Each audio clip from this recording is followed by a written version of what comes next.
Siemka, ja jestem Adacho i pod ostatnim filmem z gry Dragon Ball Super Card Game Fusion World dostałem komentarz, który otworzył mi trochę oczy. To nie jest tak, że do tej pory nie byłem tego świadomy, że większość z was raczej nie kojarzy, co się dzieje w tej grze i ogląda te filmy tylko dlatego, że ja je nagrywam. Z tego powodu akurat bardzo jest mi miło. Ale jak zobaczyłem, że tamten komentarz tak naprawdę był jedynym, który się jakkolwiek przebił, uświadomiłem sobie, że w sumie powinienem trochę zmienić podejście podczas nagrywania tych filmów. Oczywiście to nie jest tak, że ja w ogóle przestanę nagrywać te filmy, bo Sebastian, Mateusz, czy też czasem inni widzowie podsyłacie mi cały czas te kody, które chcę po prostu wykorzystać. Też chociażby dla Sebastiana i Mateusza, którzy wysłali mi te kody, będę ten film nagrywał, żeby oni mieli cokolwiek z tego, że wysłali mi za darmo, tak naprawdę zapewnili mi content. Więc możemy zrobić sobie tak, że ja przejdę do samonowania, bo tych tikecików mam jeszcze sporo. 82 bilety z 5 seta i 132 z 3 seta. Dzisiaj sobie będziemy zużywać te tikety z 5 seta. To jest też ta paczka, którą otwierałem fizycznie, ta z Dragon Balla Daima. I tak sobie pomyślałem, że w sumie wam to nie robi żadnej różnicy, czy ja trafię, bo nawet sobie ustawiłem tutaj najrzadszą, w zasadzie takiego najbardziej ładnego lidera, jakiego mam. Bo jest nie dość, że z alternatywnym artem to jest jeszcze świecący, więc pomyślałem sobie, że w sumie powinienem traktować tę grę czysto kolekcjonersko. Totalnie mieć wywalone na umiejętności tych kart, po prostu samonować po jak najrzadsze karty i tym się dzisiaj będę kierował. Swoją drogą zobaczcie, Dragon Ball Super Card Game ma kolaba z Dragon Ball Legends i mamy dwa starter decki, dwie talie startowe z postaciami z Dragon Ball Legends. Mamy tutaj Gilberta i Szymona jako liderów, co jest zabawne. Zerknąłem sobie na karty, które tutaj są. Patrzcie, wszystkie arty z Dragon Balla Legends. Jest Bardock z Goku nawet, Ultra Instinct Goku, Gohan SSJ2 i moja ulubiona postać, i myślę, że ulubiona postać większości fanów Dragon Balla, czyli Kinkanman. Jakby ktoś się zastanawiał, czy takie ciasteczko jest tylko w talii Szymona? Nie, w talii Gilberta jest też odpowiednik Kinkanmana, czyli Ginanman. To mi się podoba, nie? Tutaj mamy akurat talię z największymi przeciwnikami, czyli Cell, to, o proszę bardzo, Turles, Hit, Baby, Ginanman. Nic tylko grać, ale nie starter deckami będziemy się dzisiaj zajmować, tylko booster packami. No to jest ta paczka, którą ostatnio otwierałem, tak jak mówiłem, fizycznie. Udało mi się trafić fizycznie, nie... W zasadzie tak, to jest ten Gogeta, prawda? Bo on jest dwustronny, lider z gwiazdką, więc no nie sprzedałem go, ale leży on u mnie w półce. Może uda się trafić jakiegoś Secretera. Umówmy się, że celuję tutaj po prostu w coś czerwonego. No i widzę, że tutaj będzie totalna kaszana, chociaż no niby mogą wlecieć jakieś fake-outy. Wiecie co? Skipnę to. Mam wrażenie, że tutaj nic absolutnie nie wleci, więc nawet nie ma co tracić waszego i mojego czasu. Kurwa, wleciał Secret! Z dwoma gwiazdkami wyleciał Secret Rare, a ja go skipnąłem!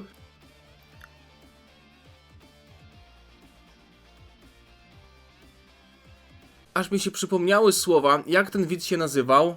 Nie pamiętam, jak się widz nazywał, ale ostatnio na live z Legends był gościu, który powiedział, żebym skipował animację samonów, jak jest zielone niebo podczas samonowania w Dragon Ball Legends, bo to nigdy nic nie znaczy. Dosłownie 5 minut później miałem z zielonego nieba animację Elefa i trafiłem nową kartę, także...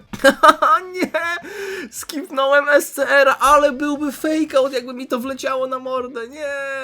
I Broly SR, i w zasadzie jedna SR-ka i jeden Secret Rare. To jest jeden z 3 Secret Rare'ów, które mam z dwoma gwiazdkami, czyli jakby paralel, podwójny paralel, prawda? Bo to działa tak, że mamy premium to jest świecący, paralel 1 to jest ten alternatywny art i paralel 2 to jest to, co trafiłem, więc tak naprawdę 0,03%, 36 tysięcznych procenta.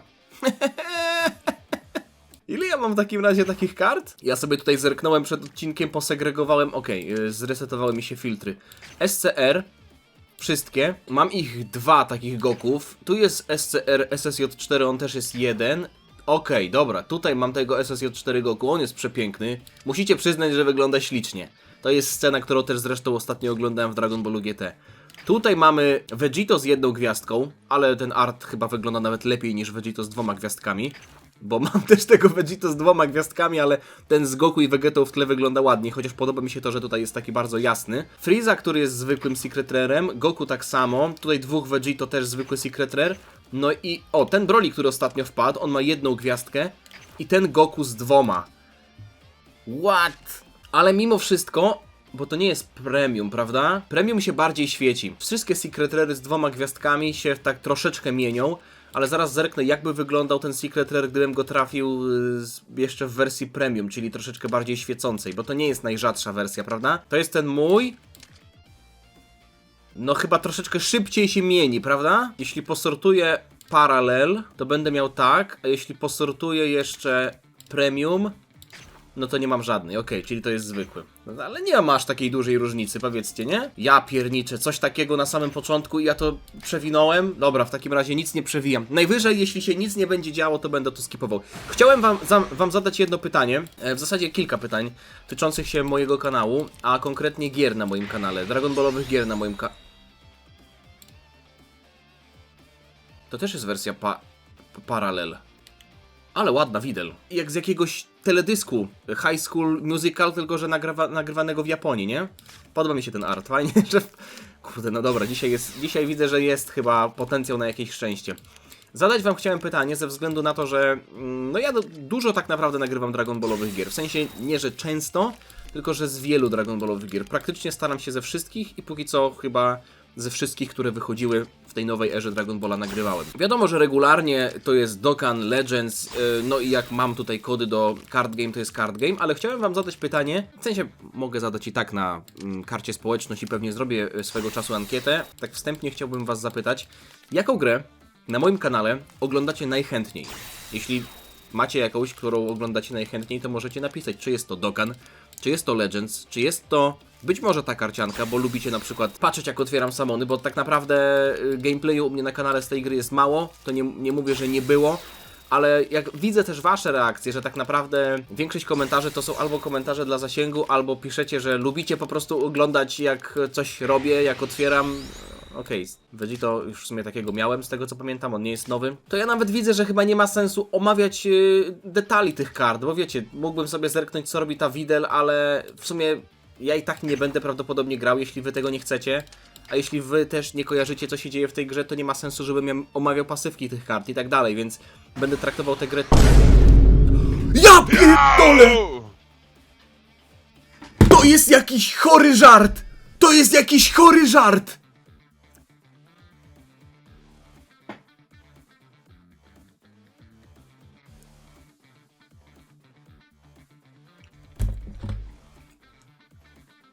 Czy wy to widzicie? 3 Secret Rary.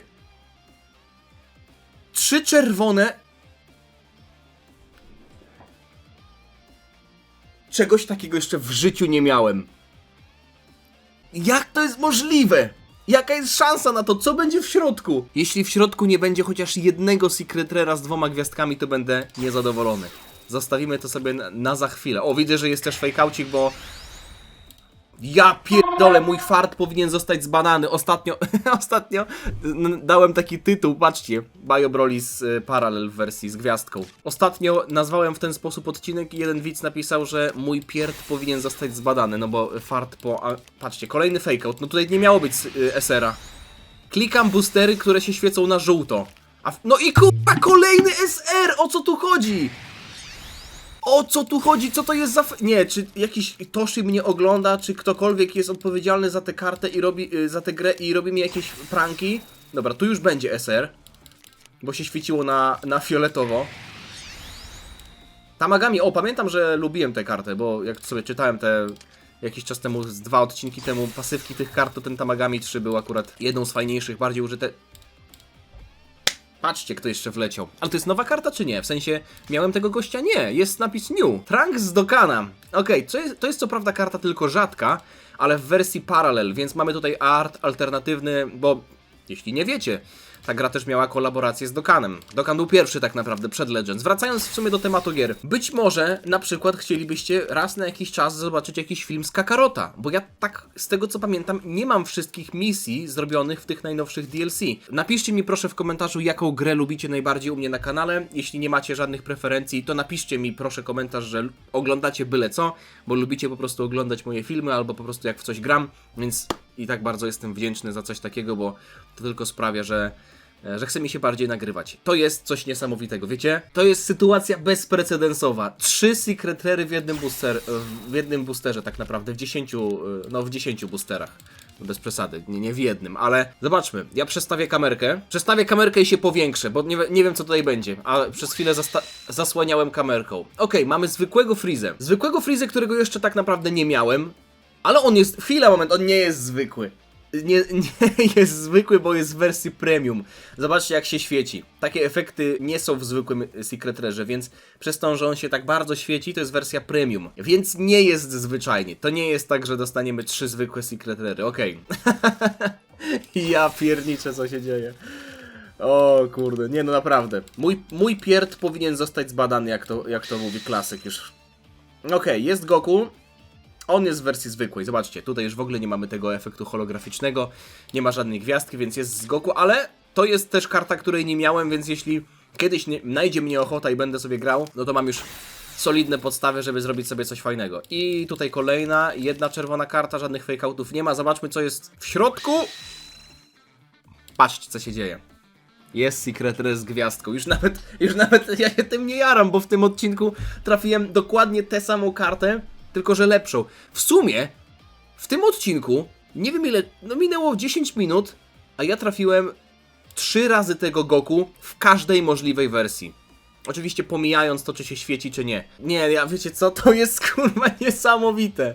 3 Secret Rary w jednym boosterku, w jednym tak naprawdę multisamonie, no bo to nie jest... Wiecie o co chodzi, no nie? Zerknę sobie tutaj na deck i chcę to zobaczyć jeszcze na własne oczy. Dodam jeszcze tak Planet Namek, żeby mi się tutaj ładnie to prezentowało. Ja pierdolę, no to jest wszystko dzisiaj trafione. Ten Goku i ten Goku. Który się w sumie najbardziej wam podoba, tak pod kątem samego artu. Ten jest klasykiem totalnym. Klasyczne SSJ włosy z Namek, które miały powiedzmy jedną bardziej zbitą bryłę, miały swój klimat. Tutaj troszeczkę bardziej dynamiczna pozycja. No i ten Goku kończący Freezę. Już tutaj te złote obramowania, nawet złoty kontur jest na tej postaci. Jasna cholera. Co tu się wydarzyło? Co to jest? I nie wierzę po prostu. Gdyby takie szczęście towarzyszyło mi w Dokanie, nawet nie w Legends, bo w Legends to tam wiecie, są lepsze i gorsze momenty, ale tak naprawdę na koniec dnia, jak to się mówi, to nie jest tak, że ta gra jakoś szczególnie mnie obchodzi. Mówię tutaj oczywiście o Dragon Ballu Legends. Kolejna karta z Dokana, patrzcie. Uncommon Metal Cooler tutaj wleciał. Mega fajnie. Kolejne pytanie do was, bo w sumie tak pomyślałem, że zadam wam jeszcze jedno pytanie, bo tak jak mówię, ankietę dotyczącą się popularności gier na moim kanale to mogę wam zrobić na karcie społeczność. O, Janemba też wleciał. To jest Janemba w wersji chyba alternatywnej, prawda? Chyba nie. Chyba tak normalnie jest narysowany w takim troszeczkę większym cieniowaniu. Kolejne pytanie do was brzmi tak. Dlaczego w zasadzie oglądacie te filmy? Jeśli dotrwaliście do tego momentu, to umówmy się, że już prawdopodobnie, albo nie wiem, oglądacie może pierwszy raz ten film z tej serii, ale podejrzewam, że większość z was po prostu ogląda albo większość moich filmów, albo może lubi te filmy z karcianki. Gogeta wpadł jako lider. Czy lubicie po prostu tę karciankę? Czy może gracie w tę karciankę? Podejrzewam, patrzcie. R z gwiazdką, to już jest rzadkość. Okej. Dużo dzisiaj kart z Dokana wpada, kurde, podoba mi się to. Czy może, tak jak mówiłem wcześniej, oglądacie wszystko i nie rozumiecie, co się dzieje w tej grze, ale na przykład podoba wam się to, jak się cieszę, że trafiam te karty, bo ja na przykład, wiecie, nie jestem znawcą aż takim dużym w tej grze, wielkim specjalistą. O! To jest chyba najrzadsza wersja tego Gohana, bo mamy nie dość, że wersję paralel, czyli z gwiazdką, ale z alternatywną grafiką, to jeszcze się bardziej mieni, czyli jest premium. Nieźle. I tutaj Goku, który jest w zwykłej wersji SR, ale to są 2 karty, których do tej pory nie miałem. Chciałbym, o, 3 SR-ki w jednym multi? I jeszcze ten gościu, którego w sumie też ostatnio trafiłem fizycznie, jako kartę tutaj którą mam w półce swojej. I tego Goku w sumie też ostatnio miałem fizycznie. Nie wiem, czy tego Gohana też nie, ale przed chwilą go też trafiłem w poprzednim Samonie. Dużo SR-ek wpadło. Więc dajcie znać, co was skłania ku temu, żeby obejrzeć. Być może na przykład siedzicie na kiblu i nie macie czego oglądać i wtedy przychodzę ja, cały na biało. Zobaczcie, 1, 2, 3, 4, 5 boosterków z przynajmniej kartą SR. Tak sobie myślę, jest kilka takich niszowych serii na moim kanale, które bardzo dobrze mi się nagrywa. Znowu ten Cooler wpadł. Już mam 2 takich, które bardzo dobrze mi się nagrywa. Jedną z nich jest chociażby GeoGuessr. I umówmy się, że z serii niepopularnych ta seria chyba jest najbardziej niepopularna. Mówię tutaj właśnie o GeoGuessrze. Mimo tego, że ta gra Uważam, że powinna być bardziej popularna, ze względu na to, że ona... No może... O, jest kolejna SR-ka w ogóle, tutaj dwie w jednym. O! Znowu karta z Dokana. Ale sypie dzisiaj, nie było tego aż tak bardzo. Patrzcie, no znowu coś innego wpadło. Glorio Parallel. Tej wersji... Bo Glorio już miałem, pamiętam, że on w tym boosterze jest. Chyba nawet go trafiłem fizycznie, no i tego bardziej to już miałem. Ale w wersji z gwiazdką jeszcze Glorio nie miałem, no to się mega obłowi tutaj. Całą kolekcję praktycznie zbiorę, no może pomijając te najrzadsze jakieś wersje, prawda? Ten Goku już był. GeoGuessr jest fajną grą geograficzną, która sprawdza taką ogólną wiedzę. Ogólnie ja jestem wielkim fanem geografii. W liceum rozszerzałem geografię, więc... Miałem też pisać maturę rozszerzoną z geografii, ale... Okej, to nie jest wersja premium, ale kolejna SR-ka z gwiazdką. Wiecie co, muszę chyba zaraz sprawdzić, ile ja mam kart SR z gwiazdką. Patrzcie, tutaj są jeszcze 3! Wszystkie naraz robimy, wszystkie naraz. Zobaczymy co jest. Krillin, Goku i Glorio. Bez żadnych alternatywnych wersji. Wszystkie są zwykłymi SR-kami. A nie miałem tego Glorio? To ja chyba Glorio trafiłem fizycznie, bo ja tak kojarzyłem, że już miałem tego Glorio. Okej, niech będzie. Raz, 2, 3, 4, 5, 6, 7 SR-ek. Muszę przyznać, że to jest dobry wynik. A może jeszcze jakiś Secret Rare, co? Nie no, nie powinienem naprawdę oczekiwać tego, ale jak już lecimy z tematem, to...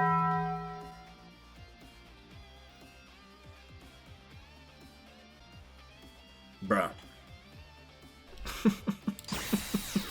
Jak już lecimy z tematem, mój pierd powinien zostać zbadany, tak ładnie. Moje pierdy powinny zostać zbadane. Coś tu jest nie tak. O, lider wpadł, ale już go miałem, więc on zostanie prawdopodobnie zmielony, bo do liderów nie można mieć wielu kopii. Chyba że w wersji alternatywnej, wiecie, to wtedy można sobie wybrać, czy chcecie grać zwykłym, czy z alternatywnym artem, ale o czym ja mówiłem? O GeoGuessrze, o geografii rozszerzonej. Nie rozszerzyłem rozszerzonej geografii, w zasadzie inaczej, nie rozszerzyłem rozszerzonej geografii. W liceum miałem rozszerzoną geografię i to był jeden z moich ulubionych przedmiotów, też ze względu na to, że bardzo lubiłem... O, patrzcie, wersja premium, bardziej się świeci. Bardzo lubiłem nauczycielkę, pozdrawiam. I jej męża, który też mnie uczył, tylko że w innej szkole, w sensie w poprzedniej. Ale tam pamiętam, że trzeba było robić jakiś projekt, chociaż nie. Nie, ja mylę teraz z angielskim rozszerzonym.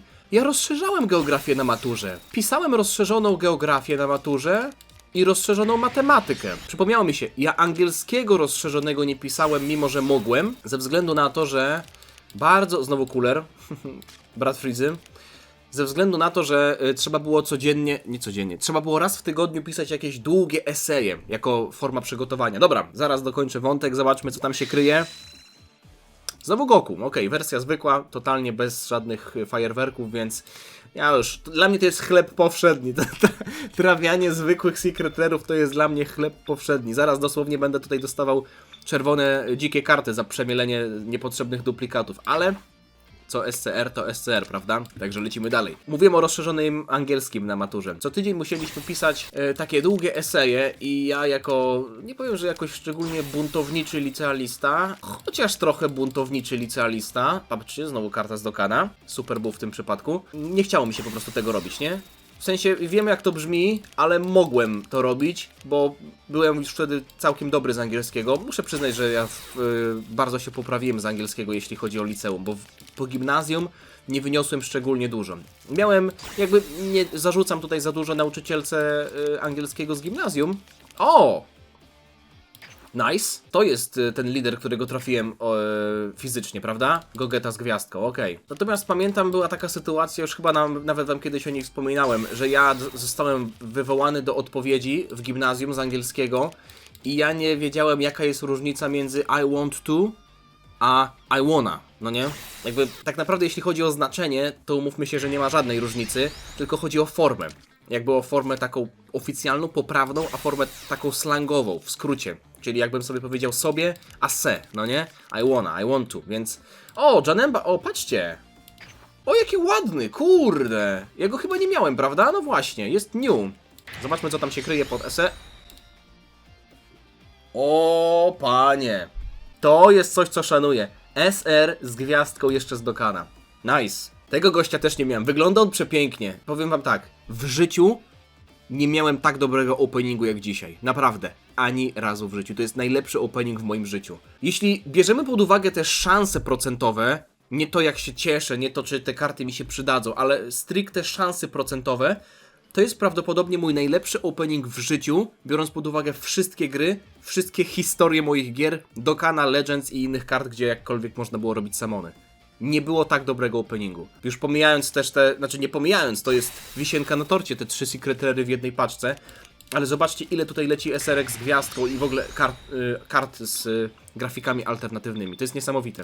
Potem jak poszedłem do liceum, to bardzo dobrą miałem nauczycielkę od angielskiego, która wytłumaczyła mi, w zasadzie nie tylko mi, też innym uczniom, którzy też byli trochę nogami z angielskiego, a potem zdawali, patrzcie kurwa co tu się dzieje! Raz, 2, 3, 6! SR-ek! Większość paczek ma SR-ki. A jeszcze się może okazać, że w środku będą jakieś fake-outy i tutaj też mi wleci jakaś SR-ka. No i byłem dobrze przygotowany z angielskiego do matury. Powiem wam, że też bardzo mocno pomogło to, że sobie słuchałem muzyki po angielsku, że oglądałem filmy po angielsku na angielskim YouTubie, że wszystkie gry, czy strony internetowe, czy nawet język w telefonie po prostu sobie ustawiłem na angielski i można powiedzieć, że tak się po prostu przestawiłem, że swoje życie troszeczkę przestawiłem na angielski. O, jeszcze dodatkowa SR-ka. To nie jest tak, że wiecie, ja tam nie lubiłem polskiego czy coś w tym stylu, tylko chciałem się bardzo... Już miałem Pajkuchana, prawda? Tak. Także znowu 2 SR-ki, w tym jedna w wersji paralel. Po prostu bardzo spodobało mi się uczenie tego języka. I to też jest kwestia po prostu dobrej nauczycielki. Ona była bardzo miła, wymagająca mimo wszystko, ale była naprawdę, myślę, że nadal jest, bo chyba dalej uczy w tej szkole, świetną nauczycielką, która nie obrzydziła tego języka, nie obrzydziła też w ogóle przedmiotu. Więc ja się chętnie uczyłem tego języka, no i mówię, byłem dobrze przygotowany do matury. Maturę zdałem na 100%. Ustną. Z pisemnej zabrakło mi 1 punktu, więc miałem 98%. No i niestety, teraz trochę żałuję, chociaż z perspektywy czasu to w zasadzie chyba nie robi mi żadnej różnicy, a raczej na pewno nie robi mi żadnej różnicy, czy zdawałbym rozszerzoną maturę z angielskiego, czy nie. Ale jak tak sobie ją potem rozwiązałem, bo wiadomo, że one tam potem są dostępne, prawda? Znowu lider z gwiazdką i glorią jako karta SR. To widziałem, że zrobiłbym ją też na ponad 90%, pewnie też bym, nie wiem, może zabrakło mi 1 punktu czy 2, jeśli bym się tam zestresował, czy bym coś źle nie dosłyszał, bo umówmy się, że jak ktoś naprawdę już ogarniał język, to te matury nie były dla niego żadnym wyzwaniem, więc trochę żałuję, że tego nie zdawałem. Zerknijmy sobie tutaj może, wiecie co, zrobimy takiego szybkiego samonika na drugiej paczce. Ja pierdolę, no patrzcie. Przed chwilą znowu skipnąłem. Nie pokazało mi, że jest karta SCR i znowu trafiłem SCR-kę. Tego Gohana, którego do tej pory nie miałem. Tak naprawdę to jest jedyna nowa karta, którą mam tutaj na tej paczce. W sumie dobra, porobimy sobie jeszcze trochę. Nie mówię, że jakoś dużo, ale jak chcę dokończyć przynajmniej myśl, no nie? Więc nie wiem, tak mówię, z perspektywy czasu matura przydała mi się tylko i wyłącznie do dostania się na studia. Chociaż w sumie, mówię, to jest trochę śmieszne, ale jakbym trochę tak, może nie nagiął rzeczywistość, ale jakby spojrzał na to z drugiej strony, to nawet wynik matury mi się w ogóle nie przydał do dostania na studia. Bo ja tę historię też opowiadałem, ale podejrzewam, że nie wszyscy ją kojarzycie, więc tak, żeby dokończyć ten temat i przy okazji czymś was zająć, jak otwieram te karty, ja w pierwszej kolejności składałem papiery na AWF w Poznaniu. To nie był jeszcze czas, kiedy ja tam siedziałem w internecie jakoś szczególnie bardzo na jakichś, wiecie, Twitterach i tak dalej. Zresztą to nie było aż tak popularne, żeby ten przepływ informacji był aż tak wielki.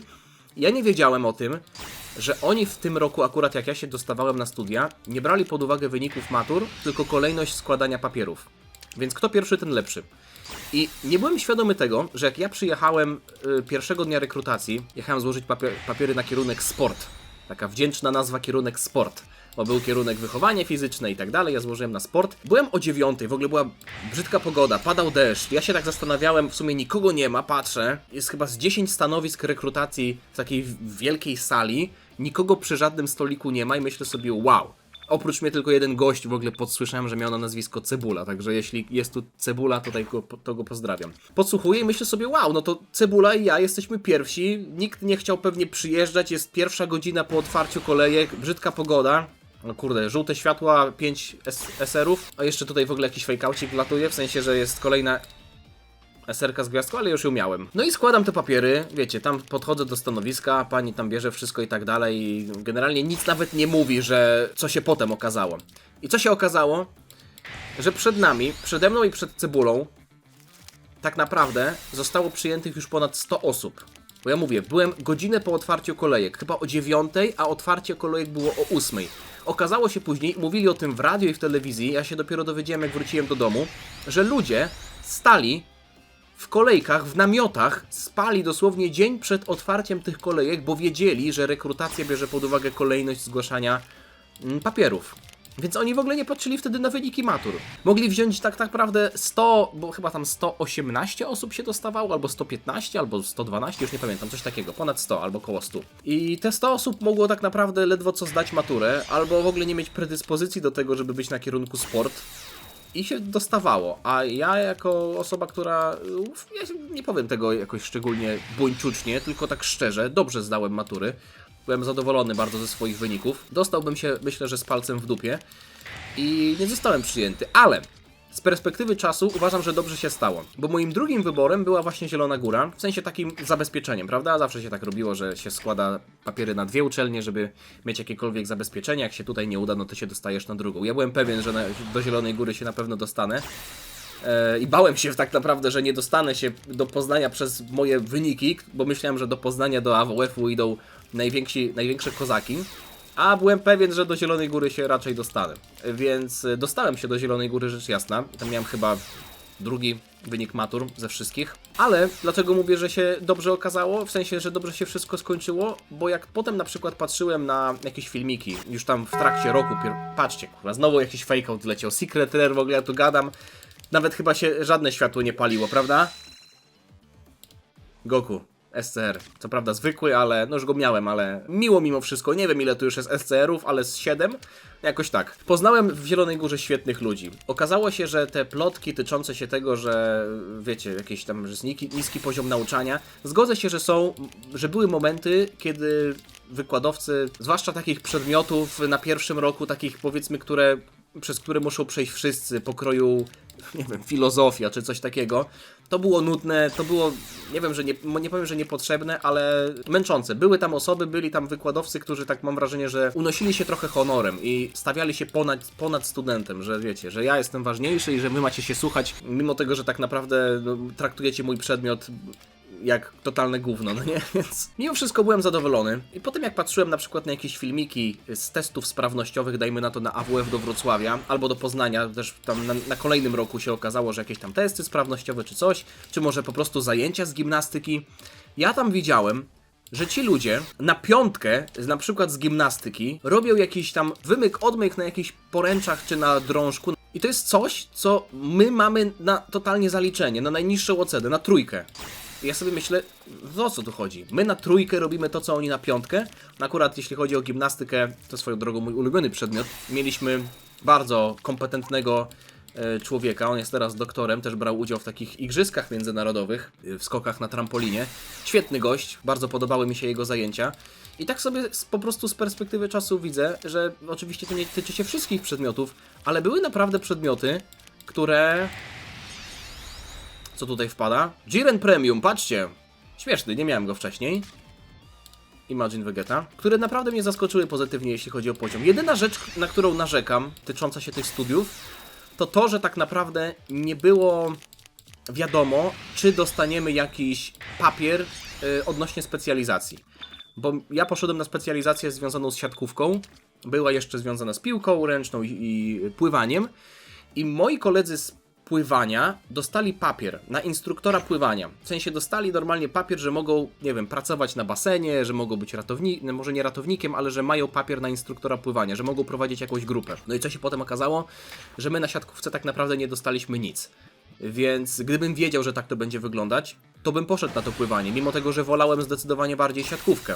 No bo wiecie, trenowałem siatkówkę w przeszłości, a z pływaniem byłem trochę na bakier, bo jak się dowiedziałem na 1. roku, że będziemy mieli pływanie jako przedmiot, no to trochę się załamałem, bo mówię, niby miałem kartę pływacką, ale moja pływalność to była porównywalna do cegły. I potem wykładowca z pływania powiedział mi rzecz, która się okazała taką ukrytą prawdą, wyjaśnieniem tego, dlaczego ja i mój kolega, który też trenował sztuki walki, mieliśmy największe może, problemy z pływaniem. No nie będę ukrywał, że to były problemy z pływaniem. Bym powiedział mniejsze predyspozycje. Wyobraźcie sobie sytuację, że mieliśmy na przykład ćwiczenie, że przepływamy z jednego końca basenu na drugi, albo nawet nie przepływamy, tylko kładziemy się na plecach. Mamy się po prostu położyć na tafli wody i leżeć.